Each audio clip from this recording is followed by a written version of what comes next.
जय श्री कृष्णा। आज हम इस वीडियो में मीराबाई के बारे में जानेंगे, मगर उससे पहले हम जानेंगे कि मीराबाई अपने पूर्व जन्म में कौन थी और उन्होंने ऐसे क्या पुण्य कर दिए जिससे उन्हें मीराबाई के जन्म में श्री कृष्ण ही मिल गए। और मैं एक सीरीज की तरह ये सब करने वाली हूँ मीराबाई के पूरे जीवन पे। तो ये उस सीरीज का पहला भाग है और इस पहले भाग में हम देखेंगे मीराबाई के पूरे जन्म को। उसके बाद के वीडियोस में मीराबाई के जीवन के बारे में ही आएगा और इसीलिए आप इस चैनल को सब्सक्राइब करें, वीडियो को लाइक करें, शेयर करें, कमेंट करें, ताकि आप जब वीडियो आएगा तब उसे तत्क्षण आप देख पाएंगे। और इतना सब तो मैंने कह दी। अब हम चलते हैं वृंदावन के पास, जहाँ मीराबाई अपने पूर्व जन्म के रूप में माधवी के नाम से जानी जाती हैं और यह समय द्वापर युग का है। इसलिए हम सब द्वापर युग में ही हैं और हम सब वृंदावन के पास हैं, माधवी के घर में, जहाँ माधवी का विवाह होने जा रहा है। उनका विवाह होने वाला था एक ऐसे ग्वाले से जो श्री कृष्ण के बहुत बहुत निकट के मित्र थे। और इसीलिए वे तो जब उनकी विदाई होने वाली थी तब उनकी माता श्री बहुत चिंतित हो गई थी, क्योंकि ये बात तो सभी जानते थे। वृंदावन ही नहीं, वृंदावन के पास वाले सभी क्षेत्र में सभी ये बात जानते थे कि जो एक बार श्री कृष्ण की आंखों में देख लिया तो कभी उनसे दूर देख नहीं पाएंगे। एक बार श्री कृष्ण की भक्ति में पड़ गए तो उससे दूर नहीं जा पाएंगे। और इसलिए माधवी की माता श्री ये नहीं चाहती थी कि माधवी और उनके पति के बीच श्री कृष्ण आ जाएं। इसलिए विदाई के समय उनकी आंखों में आंसू थे, मगर उन्होंने माधवी से एक वचन मांगा कि पुत्री, मुझे तुम ये वचन दो कि तुम वृंदावन में होकर भी कभी श्री कृष्ण को नहीं देखोगी, कभी भी उन्हें अपने और अपने पति के बीच आने नहीं दोगी। और उस समय माधवी ये तो नहीं जानती थी कि वे श्री कृष्ण को देखने भी वाली थी और देखकर उनके बिना जीने को असंभव पाने वाली थी। उन्होंने तत्क्षण सोचे बिना माताश्री को वचन दे दिया। बोली, माताश्री इतनी सी बात? अच्छा, मैं आपको वचन दे देती हूँ। ना ही मैं श्री कृष्ण को देखूंगी, ना ही उनके बारे में कुछ कहूंगी, ना ही सुनूंगी, कुछ नहीं करूंगी, कुछ भी नहीं। वे मेरे और मेरे पति के बीच आ नहीं सकते। और मैं आपको ये भी वचन देती हूँ कि मैं अपने और अपने पति के बीच किसी को भी नहीं आने दूंगी। और ये सुनकर माधवी की माताश्री तो संतुष्ट हो गई, प्रसन्न तो नहीं थी, आखिर बेटी की विदाई जो थी, मगर वे संतुष्ट हो गई थी। सोच बैठे कि अब माधवी और उसके पति के बीच कोई नहीं आ सकता। और जब विदाई होकर वे दोनों जा रहे थे, सभी बारात जा रही थी विदाई के बाद, तब माधवी के पति बोले, मैं तो श्री कृष्ण का बहुत निकट का मित्र हूँ, इसलिए श्री कृष्ण के बारे में यदि कोई प्रश्न हो तो तुम मुझसे पूछ लेना। अब माधवी तो बहुत दुविधा में फंस गई थी।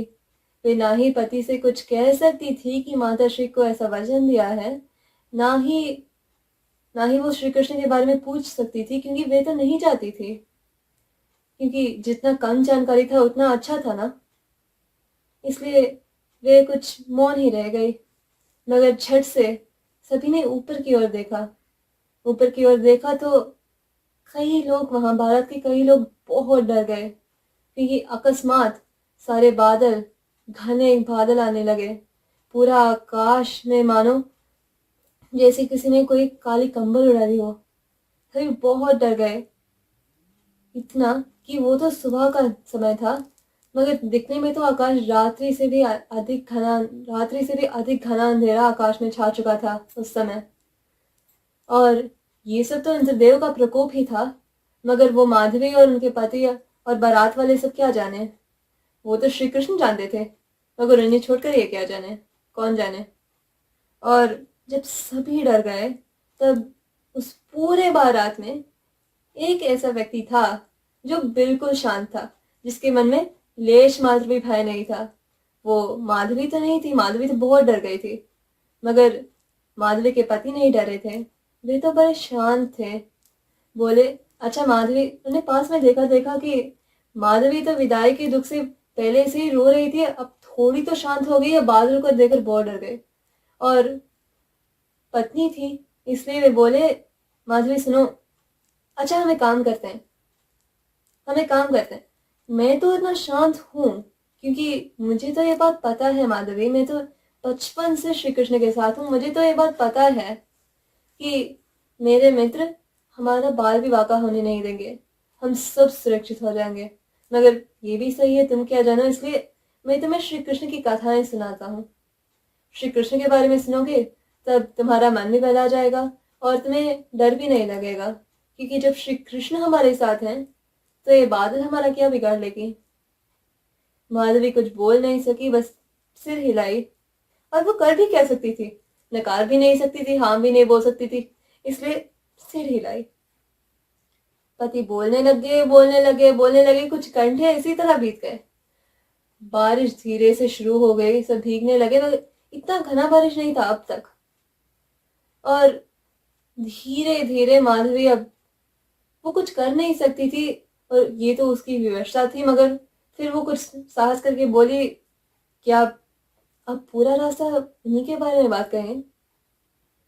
ये सुनकर माधवी के पति कुछ आश्चर्यचकित हो गए, मगर इसके पहले कि कोई कुछ कह पाता, बारिश इतना बढ़ गया कि सब भी भयभीत हो गए।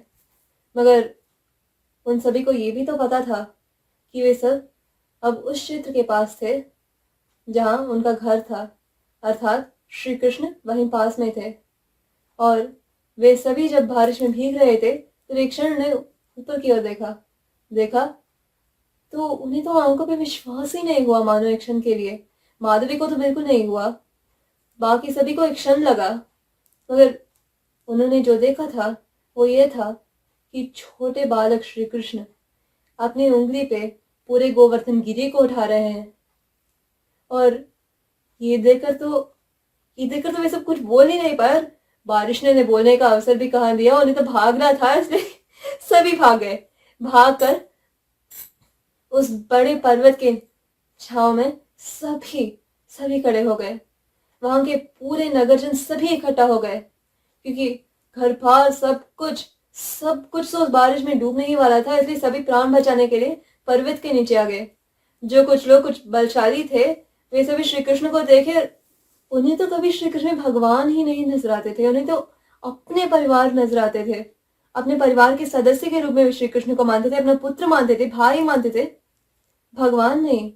उन्होंने कभी ये नहीं सोचा कि हमारे बीच जो है वो सर्वशक्तिमान है, इसलिए वे कुछ भी कर सकते हैं। नहीं, जब उन्होंने देखा कि छोटे बालक श्री कृष्ण पूरी पर्वत को उठा रहे हैं तो उनके मन में पहले यही बात आया कि कहीं हमारे कृष्ण को कुछ ना हो जाए, कहीं हमारा कान्हा कुछ चोट लग गई तो।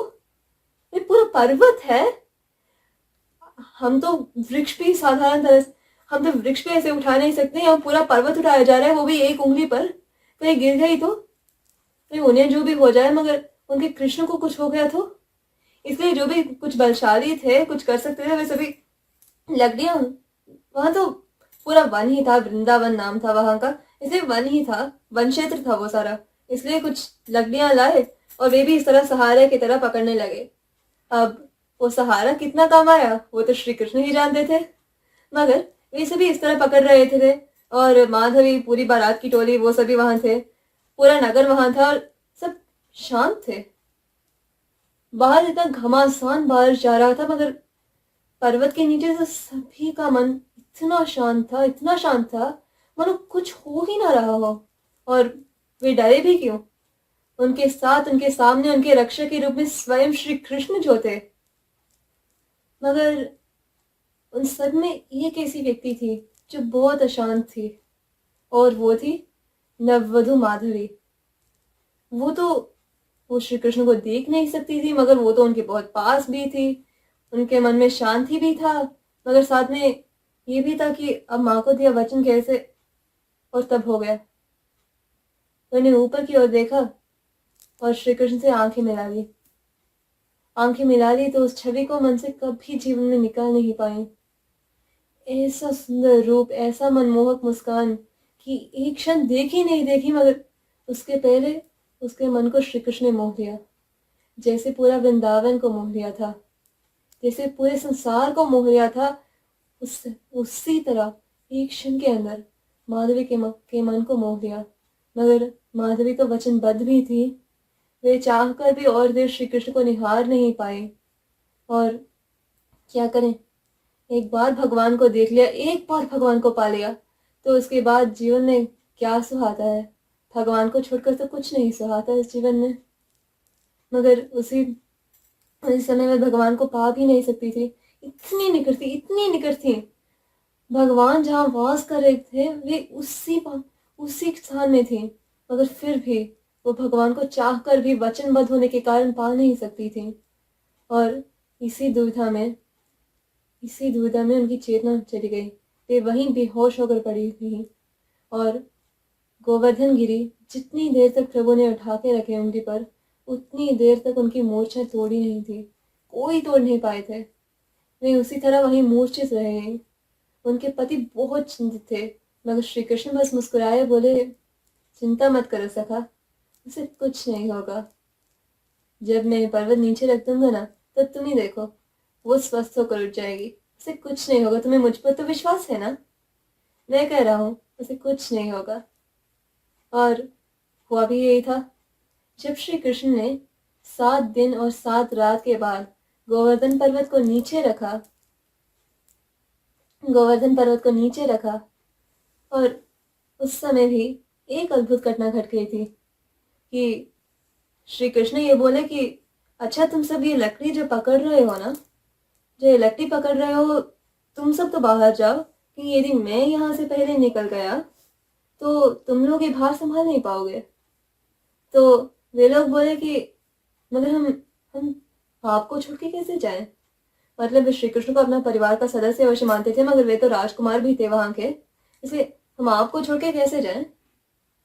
और श्री कृष्ण बस मुस्कुराए और जो इस तरह हाथ में पकड़ के रखा था उंगली पे, कुछ हिलाया। हिलाते ही सारी लकड़ियां टूट गई। श्री कृष्ण बोले, मैं आपकी चिंता, आपकी भावनाओं, आपके प्रेम का मैं बहुत आदर करता हूँ, और यदि आप चाहते हैं कि मैं पहले जाऊं। ये सुनकर तो सभी बाहर चले गए, मगर उनकी आंखों में चिंता कभी गई नहीं थी, जब तक श्री कृष्ण ने दोबारा पर्वत को नीचे ना रख दिया हो।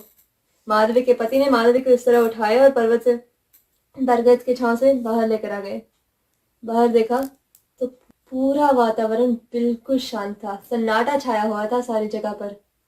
कोई ये देखकर बता नहीं सकता था कि 7 दिन और 7 रात ऐसा घमासान बारिश हुआ था कि यदि वहां पूरा राष्ट्र होता, सन्नाटा छाया हुआ था, कोई देखकर ये तो बता ही नहीं पाता था कि यहाँ ऐसा बारिश हुआ था कि सब कुछ को वो नष्ट कर सकता था, मगर कुछ भी नहीं हुआ था।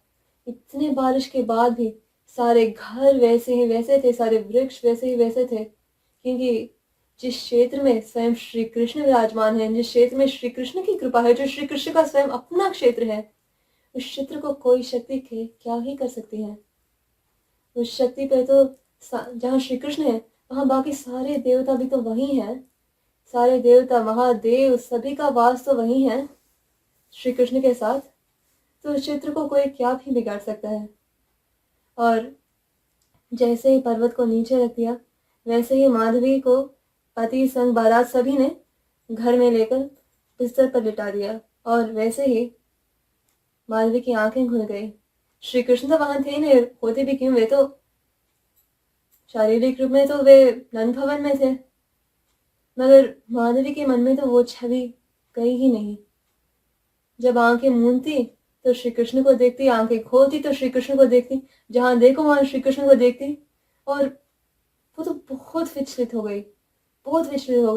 एक और माँ को दिया वचन था कि पति और अपने बीच किसी को आने नहीं देंगी, और एक और ये था कि वो जहां भी देखे वहां श्री कृष्ण ही तो दिखते थे। इतनी विचलित हो गई कि जब सभी ने पूछा कि पुत्री तुम ठीक हो क्या, कि क्योंकि इतने दिन तक तो वो मूर्छित ही रह गई थी। पूछा तो कुछ सिर हिलाए मगर कुछ बोल नहीं पाई। क्या ही बोलती, उसकी आंखों के सामने तो श्री कृष्ण थे। और कुछ दिन ऐसे ही बीत गए। पति तो बहुत चिंतित होने लगे क्योंकि वे सोती नहीं ठीक से, खाती नहीं ठीक से, जहां देखो वहां बस ऐसे कुछ खोई खोई सी रह जाती, जैसे उन्हें कुछ, मानो किसी ने कोई खजाना पा लिया हो मगर वो खजाना पाकर भी उस खजाने का कोई उपयोग नहीं कर सकता, उसे ले नहीं सकता, वो अपना होते हुए भी पराया ही है। तो उसकी परिस्थिति कैसी होगी, उसकी मनोदशा क्या होगी? उनकी मनोदशा तो ऐसे ही थी। अरे माधवी ने तो वो खजाना पा लिया, वो खजाना पा लिया जिसके लिए साधु संत वर्षों वर्षों तक की तपस्या करते हैं, मगर उस खजाने को पाकर भी वो उस खजाने का कुछ कर नहीं पाती थी। वो खजाना उसका था मगर उसी के वचन ने उसे वही खजाना छीन लिया। तो उसकी मनोदशा कैसे होनी थी? और ऐसे कुछ दिन बीत गए, कुछ दिन बीत गए, और जब वो पूजा के लिए फूल तोड़ने गई तब अचानक से रास्ते में उन्होंने एक मोर पंख देख लिया। मोर पंख देखी तो पहले से ही मन से श्री कृष्ण की याद जाती नहीं थी, अब और दृढ़ता से बस गई श्री कृष्ण की याद मन में। सोची, अरे श्री कृष्ण तो मोर पंख पहनते हैं ना, क्योंकि जिस क्षण में उन्हें देखा तो उस क्षण में उन्हें पूरी तरह देख लिया। श्री कृष्ण के सिर पर मोर मुकुट था, वे पीताम्बर धर रहे थे, हाथ में यहाँ एक मुरली बांधी हुई थी, दूसरे हाथ में गोवर्धन गिरी डाला हुआ था, वो सब कुछ। तो झट से सोचा कि अरे श्री कृष्ण तो मोर पंखधारी है ना। और फिर झट से दोबारा वचन भी याद आ गया कि जो इतने दिन पहले दिए थे कि माँ मैं आपका वचन देती हूँ, मैं श्री कृष्ण के बारे में सोचूंगी भी नहीं, बोलूंगी नहीं, देखूंगी नहीं। मन तो ग्लानि से पहले से ही भर उठा था। एक और श्री कृष्ण के क्षेत्र में थी, श्री कृष्ण को देख नहीं पाती थी, मगर श्री कृष्ण को देख भी लिया था, अब उनके बारे में सोचने से अपने को रोक नहीं पाती थी, मगर सोचने से रोक नहीं पाती थी, इसलिए दिया वचन तो तोड़ ही रही थी। अब करें तो क्या करें? मगर वो तो आश्चर्यचकित हो गए कि रास्ते में ये मोर पंख कहाँ से पड़ा है। इसलिए वे जा रही थी तो उन्होंने एक ऐसा धुन सुना, ऐसा धुन सुना जिसने उनके मन को हर लिया। पहले से मन में श्री कृष्ण विराजमान थे, अब इस मुरली के स्वर्ण ने, वे तो अपना रास्ता जानती ही नहीं थी, वे बस मुरली के दिन के पीछे जा रही थी, जा रही थी, जा रही थी। तो अचानक से दिख गई जिसके, वो जिस रास्ते से आ रही थी उस रास्ते में श्री कृष्ण बैठे थे। श्री कृष्ण बैठकर मुरली बजा रहे थे। इतनी सुंदर मुरली थी, इतनी सुंदर मुरली थी कि चिड़िया, वन पक्षी, वनचर सभी वहां आ गए, सभी शांति से बैठे थे। ऐसे जो पशु जो कभी एक दूसरे को देखे तो एक दूसरे को मारने पर उतर आते थे, वे सारे पशु तो वहां थे, मगर किसी में हिंसक भाव नहीं था। वे बस शांति से वहां श्री कृष्ण के चरणों के पास बैठे थे और मुरली सुन रहे थे। और श्री कृष्ण के पास तो 8 गोपिकाएं बैठी थी, अष्ट सखी, जो हम आज जानते हैं अष्ट सखी, वे 8 वहीं बैठी थी। और वे 8 तो उस मुरली के धुन में इतने मग्न थे, इतने मग्न थे कि उन्होंने ये भी नहीं देखा कि पास में वंचर है, और देखा भी होता तो उन्हें कौन सा भय होता। मगर माधवी, माधवी की हालत अब और बिगड़ गई थी। वे श्री कृष्ण के अब बहुत पास थी, कुछ कदम आगे चल जाती, कुछ कदम आगे चल जाती तो उन्हें श्री कृष्ण मिल जाते। एक वृक्ष के छांव में श्री कृष्ण, अष्ट सखी और इत्यादि सभी वनचर पक्षी सभी बैठे थे। मगर वे, यदि यहाँ एक वृक्ष है और यहाँ एक वृक्ष है तो वे इस वृक्ष के पीछे थे, श्री कृष्ण इत्यादि इस वृक्ष के आगे थे। और वो उसी वृक्ष के पीछे बैठकर उसी वृक्ष के छांव में श्री कृष्ण को अपनी पीठ दिखाकर बस फूट फूट कर रोने लगी, रोने लगी, रोने लगी। और जब एक सखी ने झट से ये सुना कि अरे कोई रो रहा है, और इसके पहले कि वो सुनकर कुछ कुछ प्रतिक्रिया कर पाती, माधवी ने अपने आंचल से अपने मुंह को ढक लिया। ढककर वो और बुरी तरह से रोने लगे, मगर अब तो कोई आवाज नहीं निकल रहा था। मगर उनका दिल तो टूट ही गया था, उनकी हालत अब और पहले से भी और बिगड़ गई थी। मगर श्री कृष्ण सब कुछ जानते थे, मगर विधि को कौन टाल सकता है? विधि को तो कोई टाल ही नहीं सकता। और ऐसे ही रात भी होने लग गई, सब अपने अपने घर चले गए। श्री कृष्ण चले गए नंद भवन को, बाकी गोपिकाएं अपने स्थान को चली गई, और माधवी माधवी तो बहुत देर से आ गई थी। हाथ में पूजा की टोकरी कहाँ छोड़ गई थी वो भी उन्हें पता नहीं था, क्योंकि जब मुरली की धुन सुनने में लग गई तो रास्ते में कहीं टोकरी भी गिर गई थी। अब इस रात्रि में टोकरी को क्या ढूंढे, कहीं कुछ दिखाई दे तब ना टोकरी को ढूंढे। इसलिए सोचा कि कल सवेरे होते किसी न किसी तरह टोकरी को ढूंढ लूंगी। उनका ध्यान तो उसमें था भी नहीं, पूजा में भी तो नहीं था। उनकी आंखें तो लाल पड़ गई थी रो रो के, मगर इतना रोने पर भी आंसू तो रुक ही नहीं रहे थे। कुछ बोली नहीं, सासू माँ से कुछ नहीं बोली, ससुर से कुछ नहीं बोली। पति तो घर में थे, उनसे भी कुछ बोल नहीं पाई। बस कमरे में गई, बिस्तर पे बैठी और जोर से रोने लगे। अब सास ससुर तो बहुत चिंतित थे ही, मगर माधवी के पति उनसे भी और चिंतित हो गए कि पहले से ही इसकी हालत अच्छी नहीं है। और अब तो ये क्या है, दिखने में तो ये साफ था कि वे कुछ घंटे से निरंतर रोती जा रहे हैं, और वो भी श्री कृष्ण के क्षेत्र में। तो पति तो कुछ समझ नहीं पाए, इसलिए शांति से कमरे के अंदर चले गए और बोले कि माधवी, मुझे मुझे पता है हमारे विवाह के हुए कुछ ही दिन हुए हैं। पता है कि तुम शायद मुझसे सब कुछ कहना ना चाहो, मगर कुछ तो बताओ। यदि बताना नहीं चाहती कि तुम पे क्या बीत रही है तो इतना तो बताओ कि मैं क्या तुम्हारी कोई सहायता कर सकता हूँ। जो कुछ तो बताओ कि तुम्हें मैं इस तरह देख नहीं सकता। पहले कितने दिनों से, उनके भी आंखों में आंसू आने लगे, पहले कितने दिनों से तुम्हारी हालत इतनी खराब है, कुछ खाती नहीं, कुछ पीती नहीं। अब ये क्या है, ये क्या दशा बना रखी है अपनी। केश तो उजड़ गए, आंखें लाल है, कितने घंटे से रो रही हो। हुआ क्या है, मायके की बहुत याद आ रही है क्या। और माधवी कुछ, वे इतनी जोर से रो रही थी कि चाहकर भी कुछ बोल नहीं पाई थी। उनका गला तो रो रो के इतना ये हो कि शब्द नहीं निकल रहे थे। बोले, अच्छा। पति बोले, मायके की याद नहीं आ रही, अच्छा इतना तो बता दो कि मैं कुछ कर सकता हूँ। अब धीरे धीरे से आवाज आने लगा, आंसू पोंछने बोले, पता नहीं। पति बोले, अच्छा ये पता नहीं कि मैं कुछ कर सकता हूँ, तुम्हें बताने में कोई आपत्ति नहीं, तो इतना तो बता दो, इतना तो बता दो, किसी ने कुछ कहा क्या, अरे हुआ क्या है, इस तरह क्यों रो रही हो। और माधवी जान चुकी थी कि अब यदि वो उस सच को और देर छुपाती तो उस सत्य के बोल के साथ, उस सत्य के भार के साथ वे जीवित नहीं रह सकती थी। श्री कृष्ण के प्रेम में इतनी बावली हो चुकी थी कि वे उनके बिना जीना नहीं चाहती थी।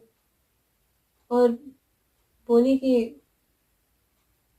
कई दिनों से मैंने आपसे कुछ छुपाया रखा है, शायद नहीं, मुझे पता ही देना चाहिए। बात ये है कि जब जब मेरी माताश्री ये जानती थी कि मैं यहाँ आने वाली हूँ, वे तो कृष्ण नाम के शब्द को कह भी नहीं पा रही थी। जब जब उनके क्षेत्र में आ रही हूँ तो माताश्री ने कहा कि माताश्री ने मुझसे एक वचन मांगा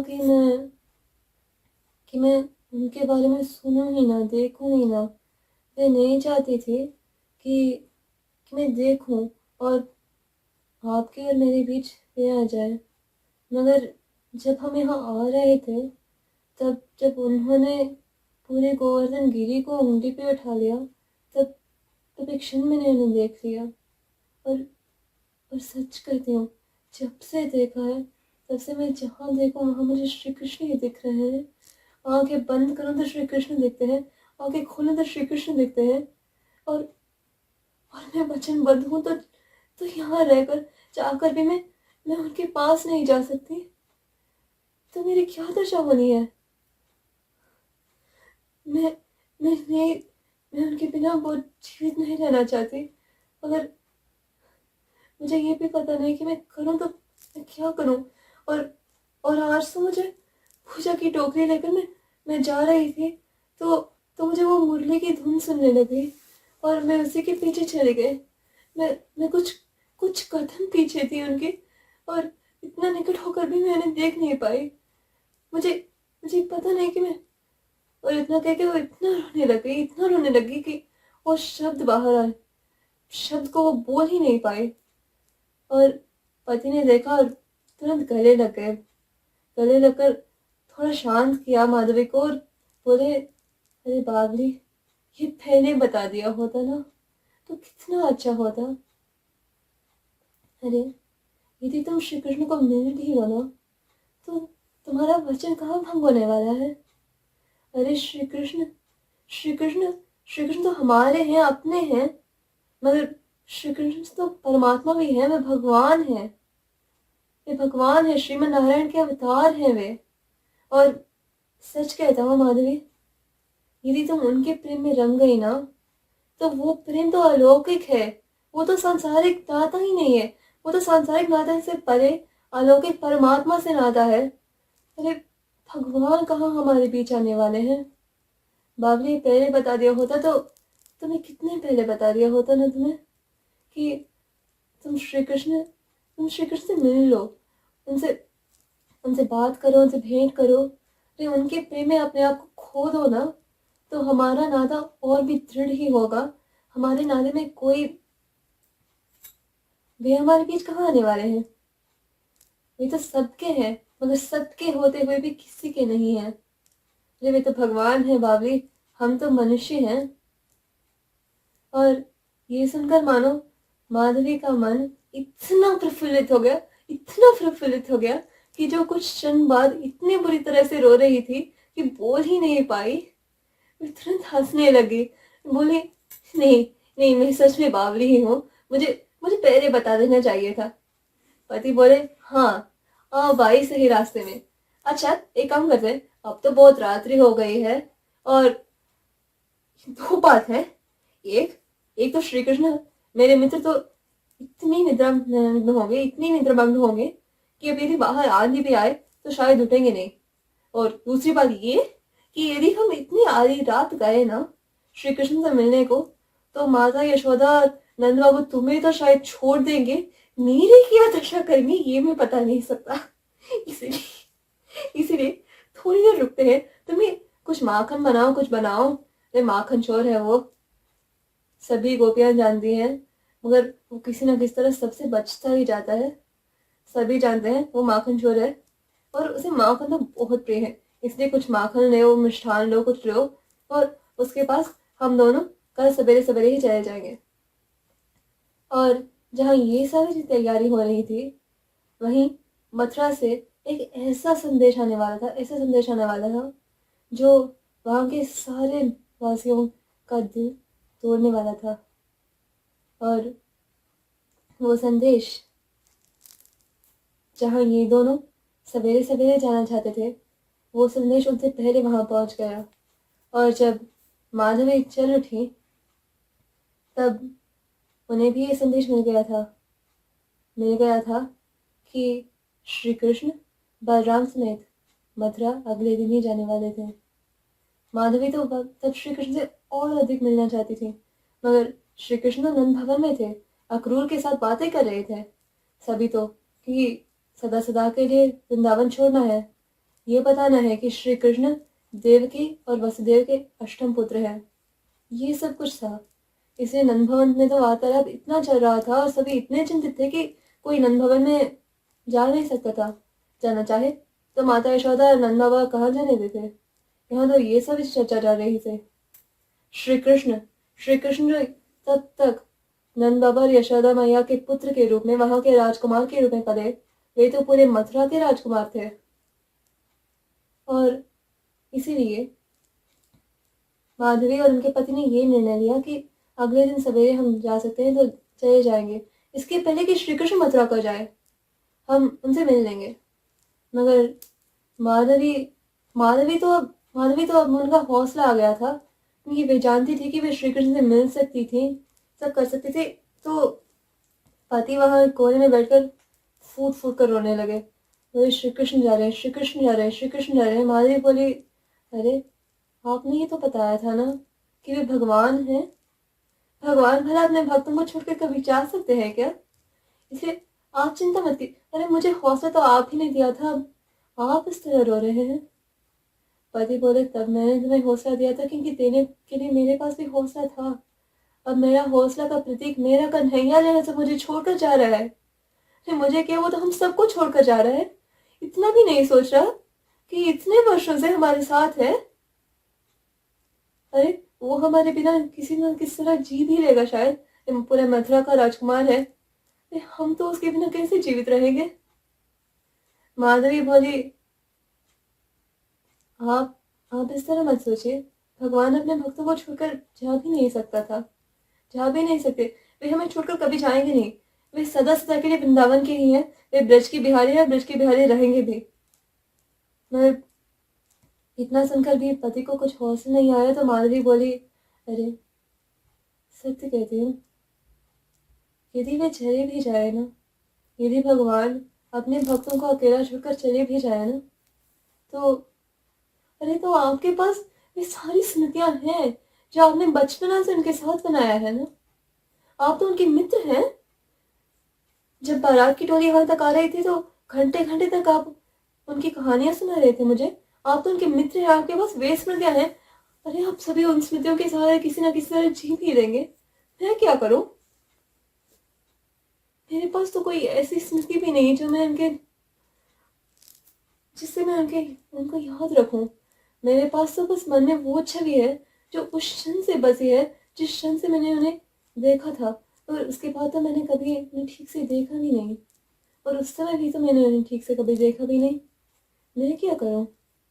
और तब उन्होंने निर्णय लिया कि जिस तरह माधवी के पति ने बारात की टोली आते ही जब ऐसी वर्षा आ गई कि माधवी बहुत डर गई थी, तब श्री कृष्ण की कहानियां सुनकर माधवी का हौसला बढ़ाया था, उसी तरह अब भी वे श्री कृष्ण की कहानियां सुनेंगे। और इसलिए माधवी के पति बोलने लग गए और माधवी सुन रही थी, नींद भी नहीं आई। तो उस रात वृंदावन में किसी को नींद नहीं आई, माधवी और माधवी के पति को बिल्कुल भी नहीं।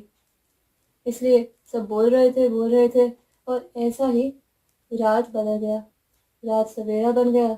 और अब सभी को मिलना था श्री कृष्ण से। माधवी बोली कि अच्छा आप पहले जाइए, मैं माखन सब लेके आ जाती हूँ, ये श्री कृष्ण को देना है। इसलिए माधवी के पति पहले वहां से भाग गए। सब भाग रहे थे क्योंकि अब नगर के बाहर बाहर मतलब पूरी तरह बाहर नहीं, मगर बाहर जाने के रास्ते में श्री कृष्ण और बलराम आ गए थे। नंद बाबा यशोदा मैया थे वहां, अक्रूर थे। अक्रूर बस देख रहे थे, चाहते नहीं ये करना क्योंकि पूरा नगर इतना रो रहा था। अक्रूर का मन बिगड़ गया था, मगर वे कुछ कर भी नहीं सकते थे। श्री कृष्ण का जन्म जिसलिए हुआ था उस कारण को पूर्ण करने का समय आ गया था, और चाहकर भी भगवान की खेल को कौन रोक सकता है। इसलिए अक्रूर देख रहे थे। माधवी माधवी ने हांडे में पूरा माखन भर लिया था। वे उसे ले जाना चाहती, फिर सोचे अच्छा माखन तो माखन है, मैं कुछ ऐसा देना चाहती हूँ अपने श्री कृष्ण को ऐसा कुछ देना चाहती हूँ। अपने गिरधर को मैं कुछ ऐसा देना चाहती हूँ, क्योंकि वे अब श्री कृष्ण को गिरधर गिरधर कहकर पुकारना चाहती थी। क्योंकि उनका पहला मिलन तो श्री कृष्ण के साथ उस समय हुआ था ना, जब उन्होंने गोवर्धन गिरी को उठा लिया था। और उस गोवर्धन गिरी को उठाने के कारण उन्हें गिरधर का नाम मिल गया, गोवर्धन गिरधारी गिरधर। इसीलिए वे श्री कृष्ण को गिरधर गिरधर पुकारना चाहती अब से। बोले कि मैं गिरधर को कुछ ऐसा देना चाहती हूँ जो मेरा है। मगर फिर सोची अच्छा यदि मैं इसी तरह सोचती रह गई तो समय भी बीत जाएगा। आखिर ऐसा क्या है जो मेरा है मगर भगवान का नहीं, जो गिरधर का नहीं? अरे पूरा संसार तो उन्हीं का है, पूरा ब्रह्मांड उन्हीं का। इसलिए मैं मक्खन ले जाती हूँ और साथ में एक मोर पंख भी ले जाती हूँ। और मगर ये हो गया था कि जो मोर पंख उन्होंने पास में रखा था श्री कृष्ण को देने के लिए, वो मोर पंख कहीं हवा में उड़ गया। इसलिए वे उसे ढूंढने में कुछ 5-10 क्षण तो लग ही गए, मगर आखिर वो मोर पंख मिल गई। अब समय हो रहा था, उन्हें भी इस बात का भान था। पूरे नगर में उनके पास तो पूरा सन्नाटा छा गया था, क्योंकि सभी वहां नहीं थे। सभी नगर के जाने के द्वार के पास थे, नगर द्वार के पास थे, क्योंकि श्री कृष्ण जा रहे हैं। सभी उन्हें रोकने का लाख प्रयास कर रहे थे, मगर वे किसी के रुके रोक नहीं रहे थे। और भगवान को कौन रोक सकता है? ऐसी कौन सी शक्ति है जब भगवान के पाँव बांध दे। इसलिए वे बस इतना कह रहे थे कि मैं तो सदा आपके हृदय में रहूंगा, आपके पास। अरे मेरे भक्त जहाँ है वहाँ तो मुझे होना ही है, इसलिए मैं सदा ब्रज का बिहारी ही रहूंगा, मगर मुझे अब मथुरा को जाना है। और जब ये सब जा रहा था तो माधवी भागने लगी। हाथ में मटका था माखन से भरा, दूसरे हाथ में मोरपंख था। दोनों को कस के पकड़ रही थी, भाग रही थी, भाग रही थी, भाग रही थी। और वे तो एक ऐसा वस्त्र भी नहीं पहन रही थी जिससे भागना सरल हो। अरे उन वस्त्रों में तो भागना नहीं, चलना चाहिए, मगर वे भाग रही थी, दौड़ रही थी। वो दौड़ रही थी, दौड़ रही थी, दौड़ रही थी। और पास में पूरा रथ दिखाई दे रहा था। श्री कृष्ण तो दिख नहीं रहे थे ठीक से। वे तो रथ पे चढ़ गए थे। भाग रही थी और तेज से, और तेज से। पाँव में दर्द होने लगा। कांटे पत्थर जो भी थे वो सब पाँव में चुभने लगे। कुछ भी वहां नहीं था। रक्त बह रहा था, कुछ पता नहीं था। श्री कृष्ण के पास पहुंचा, श्री कृष्ण के पास पहुंचने था और एक चट्टान को उन्होंने देखा नहीं। गिर गए, नीचे गिर गई। माखन का हांडा वो भी गिर गया, फट गया। चारों ओर माखन था। जब माधवी ने नीचे से ऊपर देखा तो रथ बहुत दूर निकल गया था, बहुत दूर निकल गया था। वे उठकर भागना चाहती थी, मगर एक और तो चोट भी लग गई थी। उसे लेकर इतनी तेजी से भाग न पाई। और ये तो राजा का रथ था। घोड़े तो प्रशिक्षित थे तेजी से जाने के लिए। एक क्षण में इतने दूर निकल गए, इतने दूर निकल गए कि वो जानती थी वो कभी भी अपने प्रभु को मिल नहीं पाती थी। और यदि पहले पति को उन्हें देखकर चिंता हो गई थी कि इतनी रो रही है, अब तो वो उसे दुगना तिगुना इतना रो रही थी, इतना रो रही थी, मानो आंसुओं का सारा कोष लुटाने वाली थी। बस वहीं नगर के बीचों बीच बैठकर रो उठी, रो उठी, रो उठी। इतना रोई, इतना रोई कि ये भी भान नहीं पड़ा कि संध्या हो गई, रात हो गई। रोती रही, रोती रही, रोती रही। वो तो श्री कृष्ण के क्षेत्र में आई थी। श्री कृष्ण के क्षेत्र में नववधु बनकर पहला दर्शन श्री कृष्ण का किया था, मगर तब जब श्री कृष्ण थे वहां उनसे मिल नहीं पाई। जब हौसला आया, जब ये पता चल गया कि वो श्री कृष्ण से मिल सकती हैं, तो ऐसी परिस्थिति आ गई कि एक क्षण की देरी हो गई। यदि एक क्षण भी पहले वहां पहुंच जाती तो अपने भगवान से मिल पाती, अपने श्री कृष्ण से, अपने गिरधर से मिल पाती, मगर मिल नहीं पाई। और इस ग्लानि ने, इस दुख ने उनको इतना बेघर कर दिया कि वे इतना इतना दुर्बल कर दिया कि वे चल भी नहीं पाई। बस जमीन पे बैठ के फूट फूट के रोई, फूट फूट के रोई। और उन्हें तो ये भी पता नहीं था कि कब अष्टसखियां, राधा के समेत अष्टसखियां वहां आ गई देवी राधा के साथ। और देवी राधा बोली कि माधवी, सुनाई भी नहीं दिया। इतनी जोर से रो रही थी उन्हें, जिन्हें पता नहीं था कि संध्या रात में बदल गई, सवेरा रात में बदल गया। सुबह था जब वे धरती पर बैठकर रोने लगे, और अब रात हो गया, बाहर चंद्रमा आ गई, जिन्हें ये भी नहीं पता था। जब इन्हें ये भी नहीं पता था कि भूख प्यास कुछ भी, वो सब नहीं पता था, तो ये कहाँ पता होने वाला था कि उनके पास कोई उन्हें पुकार रहा है। सुना भी नहीं। रोती गई, रोती गई, तो किसी ने कंधे पे हाथ रख दिया। झट से ऊपर देखा, सोचा श्री कृष्ण ही। एक क्षण दोबारा उनका हृदय टूट गया, मगर ठीक से देखा तो उन्होंने जो छवि देखी, मानो उसमें उन्होंने श्री कृष्ण को देख लिया। तुरंत उठ गई, बोली, आप कौन हैं? आपको देखकर मुझे ऐसा क्यों लगता है कि मैंने श्री कृष्ण को ही देख लिया। जिनसे बोल रही थी वे बोली, माधवी, तुम्हें शायद ऐसा लगता हो कि तुमने मुझ में श्री कृष्ण को देख लिया, क्योंकि मैं तो सदा सदा से श्री कृष्ण की बहुत बड़ी भक्त हूँ। मैं श्री कृष्ण में बहुत प्रेम करती हूँ। और तुम्हारे आंखों के आंसू तो यही बताते हैं ना कि तुम भी श्री कृष्ण से उतना ही प्रेम करती हो जितना मैं करती हूँ। तो शायद इसी कारण वे मुझ में श्री कृष्ण ही दिख गए। माधवी बोली, अच्छा, तो आप देवी राधा हैं। अब समझी मैं। मगर आप तो भाग्यशाली हैं, आप तो श्री कृष्ण के साथ थे, श्री कृष्ण से प्रेम करते थे। मैं क्या करूं?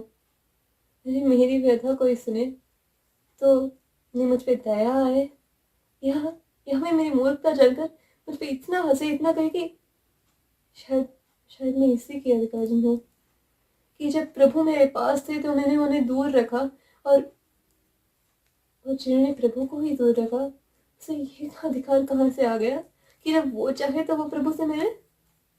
जब प्रभु स्वयं मुझे दर्शन देने के लिए वहां थे, जब जब मैं आई, तब जब मैंने प्रभु को देखा, जब प्रभु ने मुझे स्वयं दर्शन दिया, जब मुरली की धुन से मुझे स्वयं अपने पास बुलाया, तब तो मैंने प्रभु को देखा नहीं।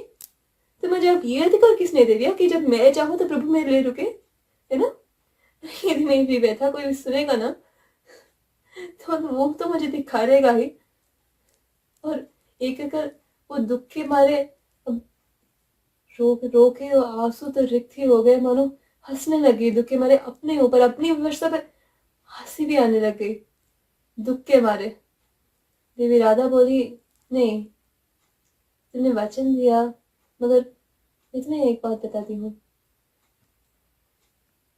तुमने मेरी छवि में श्री कृष्ण को देख लिया ना, तो इससे तो यही सिद्ध होता है, इससे तो यही सिद्ध होता है ना कि श्री कृष्ण हमारे साथ ही है, सदा अपने भक्तों के साथ है, जो पूरे मन से उन्हें पुकारते हैं, वे उनके पास आ जाते हैं। अरे माधवी, तुम जितना रो रही हो ना, चाहती हो, मन करता है कि मैं भी इतना रो, ना बैठ कर रो, फूट फूट के रो, क्योंकि मेरा जीवन को जो आधार था वो तो यहाँ से चला गया। अब मैं क्या करूँ?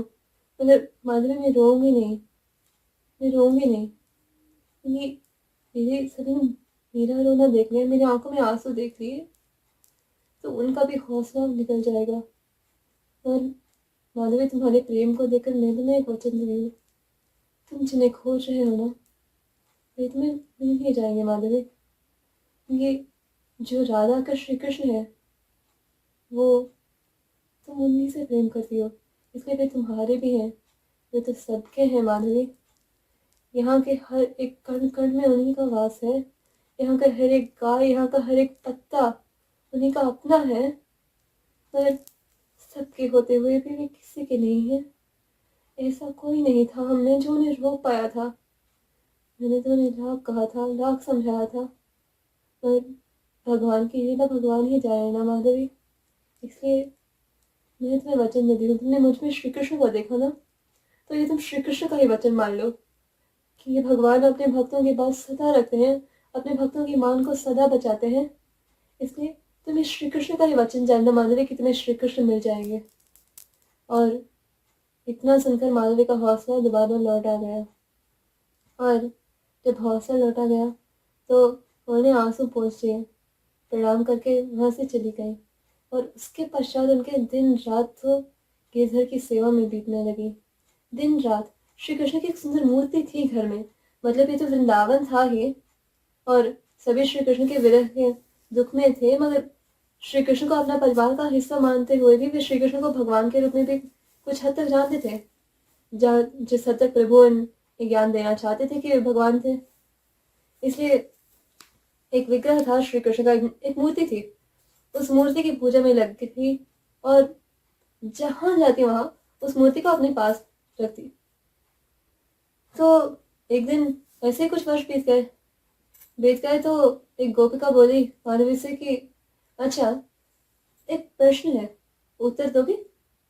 माधवी बोली, यदि उत्तर मेरे पास है तो क्यों नहीं दूंगी। तो गोपी पूछी कि अच्छा, इतना बताओ कि तुम श्री कृष्ण की मूर्ति को अपने पास क्यों रखती हो? माधवी कही कि आस है, मेरा आस है कि कभी ना कभी तो प्रभु दर्शन दे देंगे, कभी ना कभी अपने इस पद पर दया तो आ ही जाएगी। और फिर गोपी बोली, अरे अब क्या, अरे अब तो वे द्वारकाधीश हैं, हमें कब के भूल गए होंगे, ये तो द्वारका में राज कर रहे हैं, द्वारका के राजा है वो।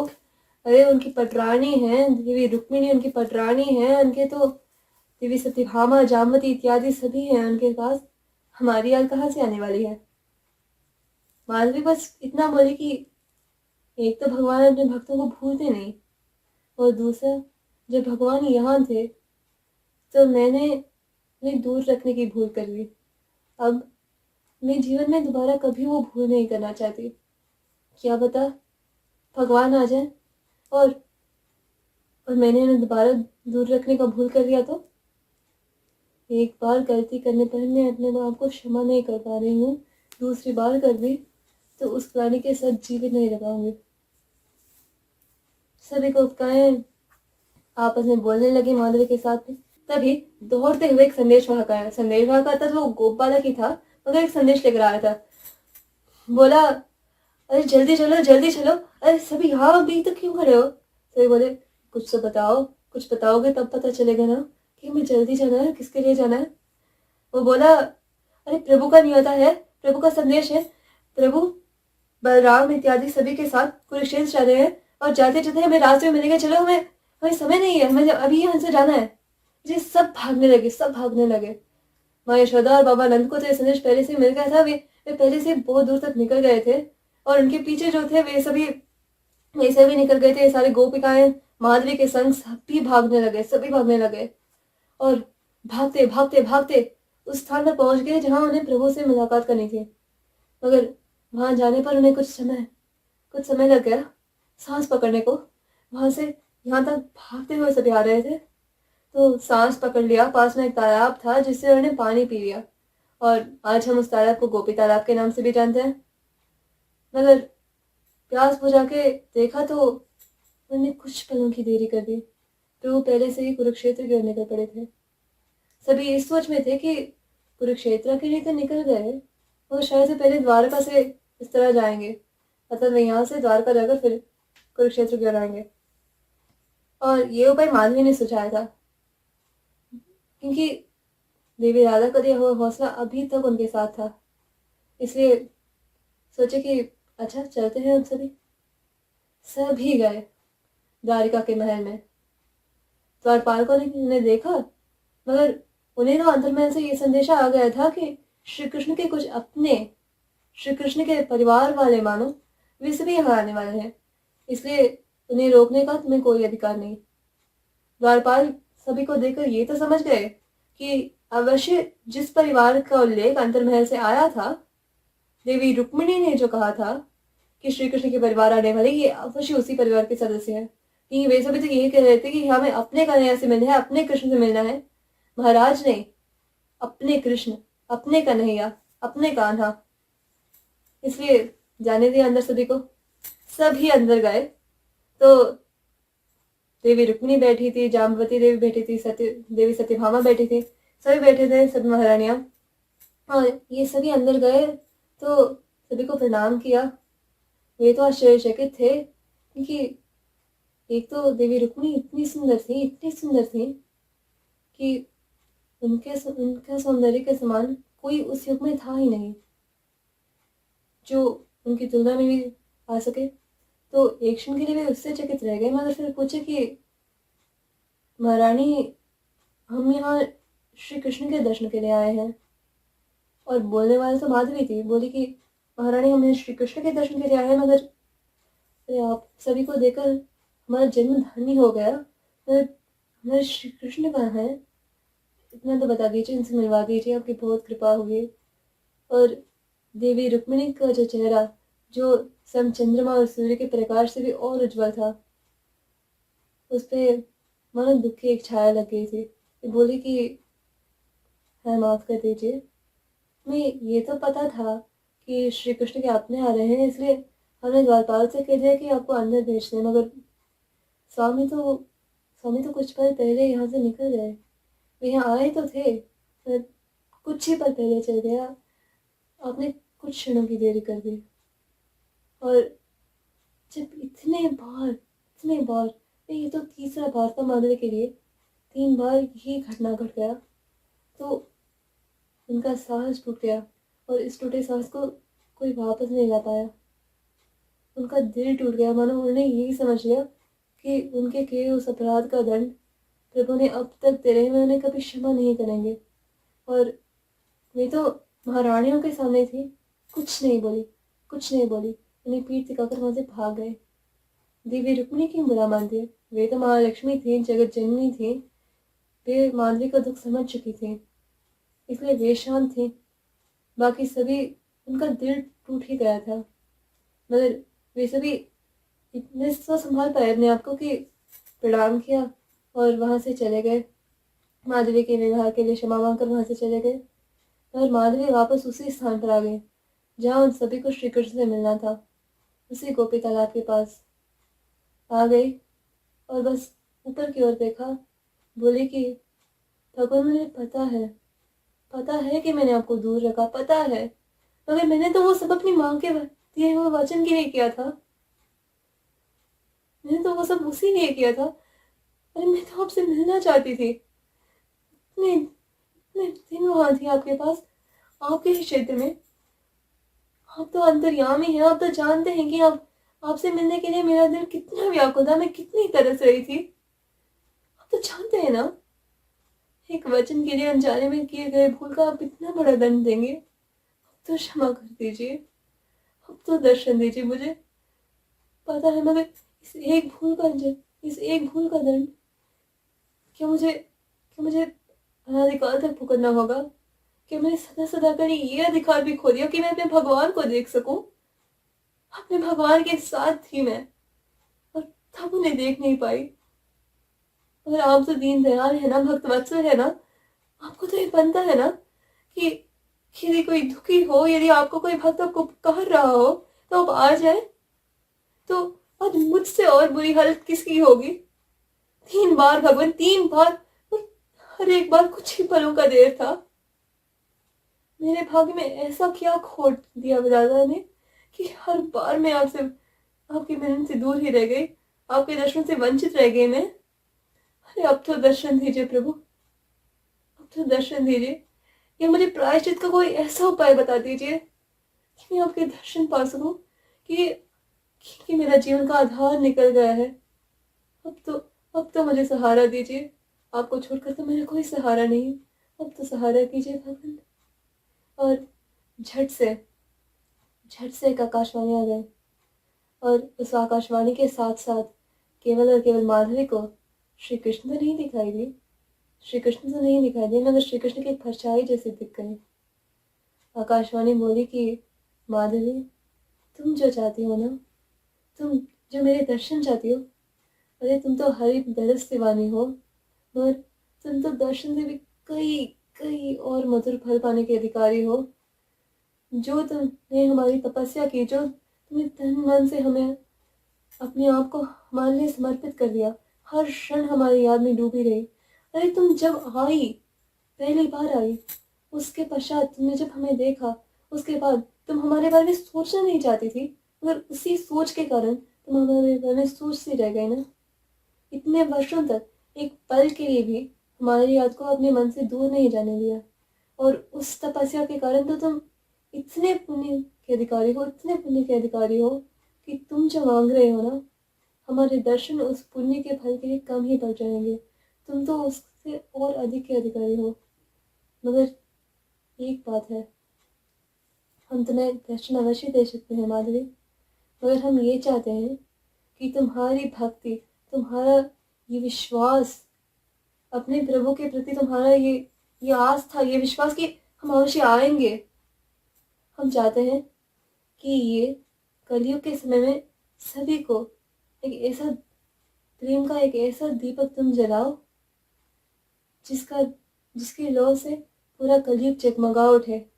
कलयुग जो अंधेरे का युग है वो भी प्रकाशमान हो जाए।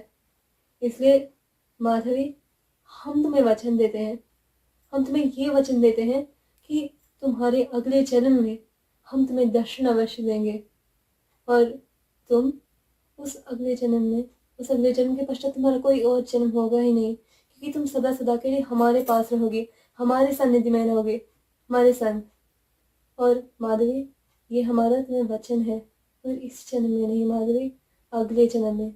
माधवी बोली कि भगवान, आपको आपको मेरे पास शब्द नहीं भगवान आपको धन्यवाद देने के लिए, मगर आपने तो ये कहा था ना कि मैं आपको अगले जन्म में मिलूंगी। तो यदि मैं आपको अगले जन्म में ही मिल सकती हूँ भगवान, तो इस जीवन का कोई औचित्य नहीं, इस जीवन का कोई मूल नहीं प्रभु जिसमें आप नहीं। और आकाशवाणी के रूप में श्री कृष्ण बोले, माधवी अच्छी बात है, यही तुम चाहती हो कि तुम हमारे बिना इस जीवन को ना जियो, तो तुम हमारे बिना इस जीवन को नहीं जियोगी, तुम अपने अगले जन्म के लिए तैयार हो जाओ। और इतना कहकर प्रभु की वो छाया लुप्त हो गई, आकाशवाणी बंद हो गई। सारी गोपिकाएं प्रभु के बिना, अरे गोपिकाएं भी तो प्रभु से इतना प्रेम करती थी, इतना प्रेम करती थी कि वही भी उसे शब्द में कह नहीं पाती थी। माधुरी की परिस्थिति तो उन सबसे बहुत बुरी थी, क्योंकि उन्होंने तो प्रभु को थोड़ी देर तक देखा ही था, माधुरी को तो वो सुख भी नहीं मिला था। तो सारी गोपिकाएं गोपी तालाब के अंदर चली गई, सभी के सभी एक एक करके।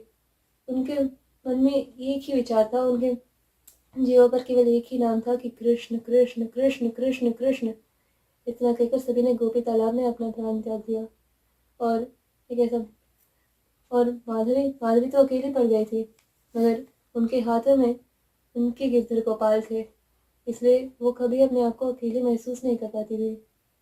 और उन्होंने उस विग्रह को गले लगाते हुए अपने पास रखते हुए पहला कदम रखा जल में, नाम लिया कृष्ण।